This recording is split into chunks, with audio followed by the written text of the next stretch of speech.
was taught how to embroider when I was very young, maybe 7, 8 years old. I am a baby boomer, as you can maybe tell, and there were many babies being born. So those babies needed bibs, and it was a great way to entertain a young child, to teach that child how to embroider, and I had just relatives that taught me. Once I ran out of baby bibs, because you can only do so many, I begged my mom, and she gave me an old tea towel, and I drew a flower, a heart, or just simple shapes, curlicues, and I did continue to embroider for a while.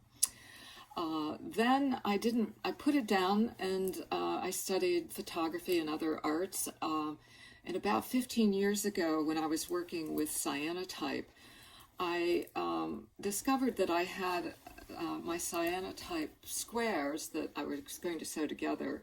I had laid plants down on them, but the squares themselves had lost their sensitivity.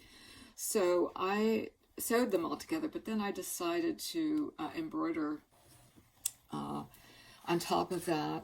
I was most interested in actually the back side of that, because there were so many loose ends, and that's what I called the piece, loose ends. It was a real reflection of my life. I never draw anything out. I just look at whatever I'm going to embroider, and I just start using the needle and thread in the way someone might draw or paint. That's true with the piece that is in the Threading the Needle show. The only thing I premeditated is I wanted a suggestion of a French flag, and I wanted it to have a sense of a guillotine on Madame Roland's neck. And once I did those things, and then I decided to put a little text in, and it grew from there. So thank you for asking.